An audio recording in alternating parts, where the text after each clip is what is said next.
thank you all for being here. So I will ask a handful of questions, and then we'll open it up to the audience again. My first question for both of you, why this story and why now, both in your careers and in the world? Yeah, so I made North Star, the 2016 election pissed me off. And I was really, I just knew we'd lose the Supreme Court. And I knew that rights would be rolled back. And Roe versus Wade was our #1 target, and gay marriage is next. And I knew that at 2016, but instead of just drinking myself to death and being depressed about it, I brushed off an old story I had, and I put my own same-gendered, multicultural relationship into it, and North Star came out of it. It does come from a very deep place of love, but it came from a very deep place of concern for where our country's going and what's happening in this country in particular and with society. And so I kind of wanted to tell a story that looked at things from a different point of view, that represented the America I know, and that can be a same-gendered couple who are cowboys. I know guys like that. And you don't always get to see that in film, right? In like the Great American West. We don't see a black character wearing a cowboy hat and taking care of his husband. I don't think we've ever seen it before.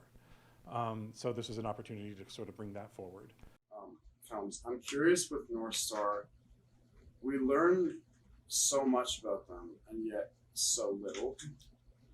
And I feel like especially with James, like Craig, we get a sense through his sister and the family, but we really don't learn a lot about James. And I'm curious, both in terms of the script, what it was like making those choices of what to tell about these characters and what to leave to the imagination, and also in the performance, what gaps you wanted to fill in and how much you needed to bring this character to life.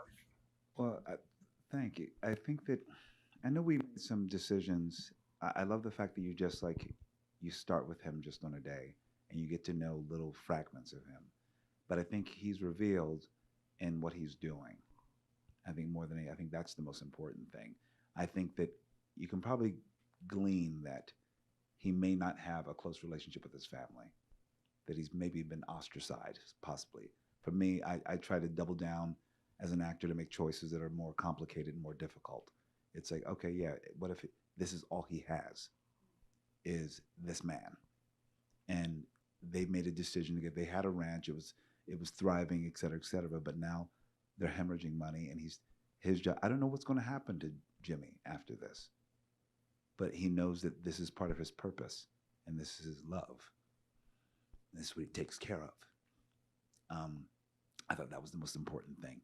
Then knowing, we do get little bits. There's an image of him that he was a Marine. There's a tattoo I have, so you know that. So you know, like, okay, he served our country, and he's someone who so it's all those things. It's like sort of like, I love the fact that the only thing you know about Jimmy is that he has served his country, and he serves his fellow man, and he's a man of his word, and he's caring and loving and strong, and he's as American as anyone else. That's what I love. I really think that's the most important thing. And even in the writing of it, I mean, part of it, I only had a few pages, it was only so many pages, right? But that's actually the exercise. That's the exercise.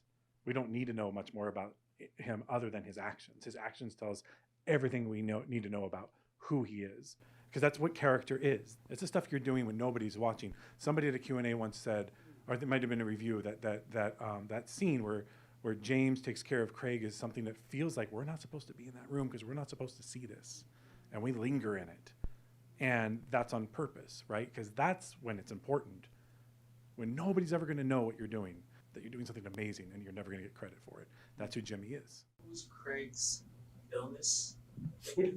Craig's illness. Yeah. What exactly was it? Yeah, what do you think? Come on. No, I know, right?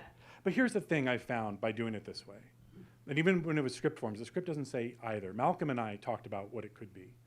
But what I have found for people, I've had people come to me and say, oh, yeah, wow, he's dying of cancer. I'm like, okay. And I've had people say to me, I had somebody adamantly go, yeah, wow, he fell off that horse. Yeah, I mean, they were like, is that why they sold it? I'm like, I don't, maybe. you know, did he die? Is he dying of AIDS? And so I left it that way so we can connect to the story, each individual person, because what is it? But yeah, And the bathtub scene, yeah, something I wasn't expecting and yeah, could not have imagined, like it going down that way. I've never seen that before. Yeah. That was really beautiful. yeah, And there's a moment where Jimmy kind of blows smoke in Craig's face, yeah. and it's not me. No, I think he's trying to help him. To be honest, what you're saying with it, that's the scene that actually made me want to do it, because I thought there was such tenderness and such love when you strip down. Well, you know, when you strip down and you're not afraid of another person's bodily fluids, and you're like, I'm going to take care of you, bathe you. It's that depth of love, to show people that depth of love. You know what I mean? Like between same gender loving people. And then the idea of him blowing some weed. I believe he's blowing some weed in his face. He's getting high with them, you know? Yeah, and I think we were trying to go for a bit of intimacy that's not necessarily sexual, right? They're both completely naked men in a bathtub, full body contact. Nearly kissing, but blowing smoke into each other's mouths. I mean, I used to do that as a kid, like as a teenager, you know, you did that with, you know, like it was a sexy thing to do. And it's kind of a way to have a real genuine intimacy there. But also, Ernesto and I talked about shooting it like a baptism, like making that like he's baptizing him. And I don't know why that makes me emotional, but it does. You know, it's like, you know, and I think it was our way to try to find, hey, it's love. It doesn't matter that it's two men or what their race is or whatever. It is love. And you can't deny this. Like, how do you show love that you cannot deny it no matter who you are? And that's what I think we tried to do. It's a very powerful and beautiful scene. Very moving, exceptional. Like you've never seen in a movie.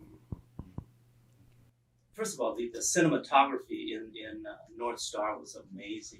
I love the angles, the smoke, the intimacy. It just led into the theme and the rhythm of the entire film. It was beautiful to watch. Thank you. Awesome. Thank you for that. Yes. This is not a question, but I did want to say that the race does matter in the movie. Yeah. It does matter because we don't see Black gay men being men, but also being tender and loving and caring and having a moment where there's such vulnerability, alone selling that horse, alone caring for this partner. The race matters because it's not something that we see. And the things that are being fought for in this film by both of them is something that really would be different if it were two white men Oh, in this absolutely. Yes. space. Oh, absolutely. And it would have been fought differently if it were two Black men. You're right on the money, because there's a moment that PJ crafted, and it's very brief, but when I come out to see the sister, and this Black gay man is standing with the American flag blowing behind him. He's a rancher. He's all these things that sort of a trope. Fear when that other truck drives up. Each time a car drives up, there's an element of fear that would not be there. Not if not for the racial construction in that space. So know that it matters. And the argument between him and the sister. It's amazing. It's, Right, it's it's- something there. Will change someone's life. Hello. So, I want to ask about the religion of it all, and the North Star especially hit me hard because through that situation, you know, dealing with a loved one, but also the, like you're saying, the racial dynamics of having family members of another race, and that being kind of the backdrop for, you know, all this health stuff that's happening. What I found particularly interesting is that you have Kevin Bacon and his counterpart on TV saying the stuff that, I'm so sorry, tell me the name, Craig and Jimmy are embodying and showing. And then you have the sister who is saying, you know, oh, I'm a Christian, I believe in all this, but I have parameters for that love. I can only love you so much, even though, you know, we're seeing this unconditional love between Craig and Jimmy. So was that a part of it when you were kind of building in the religious tones and 1000%. Yes. Yeah, that's it. That's what it is. Yeah, I mean, absolutely. It's conditional love and unconditional love. And we talked about, during the argument, one of the things you and I talked about, I don't know if you remember, but we talked about James being, he's like Jesus Christ. He's allowing this woman to have her moment because he does know she's in pain. We know she's in pain. It's her brother. She's also hurting. And James knows that, and he lets her kind of just be awful. He can take it. It's hard. We watch it, how hard it is, but Christ could take it too. And, that was sort of it. But, Yeah. North Star for me, to piggyback on what this lovely lady said back here, is on the heels of caring for a friend who's positive, and it really penetrated my soul to see that in the entire movie, and fear to think. It inspires, because it inspires an artist like myself to work harder and to continue on the journey of sharing stories such as these. But there is that fear. I just had a conversation with my own doctor recently in the light of monkeypox, and saying, what the hell, I'm tired of living in fear as a gay man in a variety of ways, with uber religious machismo Latino family, and being the brave gay man in my own family. Yeah, I just wanted to say I've been a nurse for 20 years, and I've also had to take care of 2 loved ones at home. And you guys really nailed the dynamic of what it looks like to lovingly care for somebody. And it's also the dynamic too of how we choose to die, what that looks like for us and what that is for us. And it's not a conversation that we're very good about as Americans of having. And it seems like you portrayed that you two had had that conversation, that you knew what his wishes were, and you were carrying them out with love. Thank you. Awesome. Yeah, that last was question. absolutely right. Yes.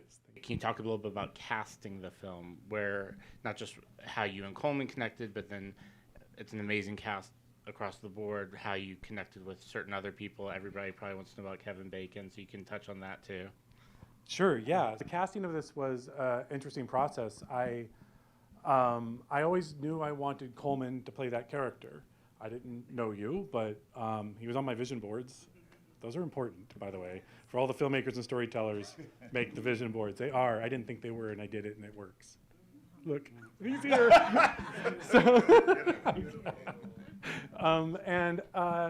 But I think one of the things it comes down to, it does come down to the script. It doesn't matter who you are. Your story's got to get people want to come out and to produce it, to be the cinematographer, to edit, to act, all of it. It's a lot of work. That film was not easy to make. It was 30 minutes long. It took a long time to make and a lot of resources and everybody's time. So it does start at script. But then to get it to folks, I knew I wanted Colman. My casting director, Jeffrey Gaffner, knows your manager. And he's like, yeah, I can get it to him. I'm like, awesome, wow, that's amazing. And I checked my Instagram, and I had a direct message from Colman Domingo, who didn't follow me. He didn't know who I was, but you found me. And I don't even know how you did that, but you did. I found you because it was so beautiful, and it felt like divine timing, because my hiatus was that week. Was coming up. My hiatus from Fear the Walking Dead, and I thought it was so beautiful, and I felt like because the universe opened up, and I had exact right amount of time. So when I opened up the Instagram, what he sent me was a picture of him riding a horse, and I'm like, no, this can't be happening. This isn't happening. His phone number pops up and it says, call me. So I call him, and he's like, PJ, I just wanted you to hear it directly from me. I'm going to be on your set in 10 days. And I remember telling him, like, no. Like, Colman, I said, no. I said, I don't know you, and you don't know me, and I can't take this. I can't take the ups and downs, and you don't know what you're getting into. And he said, PJ, it's scripts like this. I told my agents and my managers, it's scripts like this is the reason we got into this business. I'm doing your movie. And 10 days later, he stepped out of a van onto my set.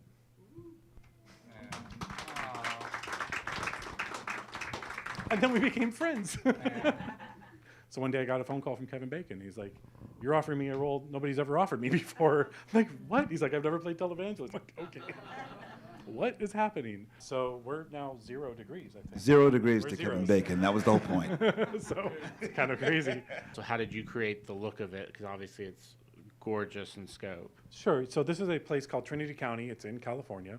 If you know where Mount Shasta is, just turn left towards the ocean, go 2 hours into the forest, and that's where we were. And the look of it, Ernesto Lomley, our director of photography, and I spent years working on the look and going through movies and I love making storyboard or like vision boards and, just like all the different sort of references, but it's just reference.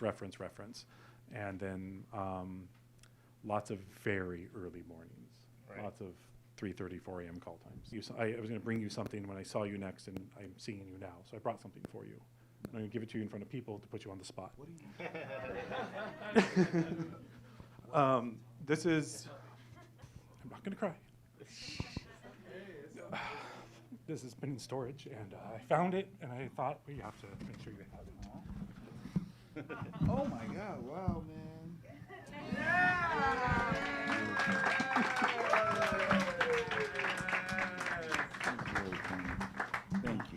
Thank you. Yeah, it's yours. And on that wonderful note, thank you all for being here, and please join us for some more conversation.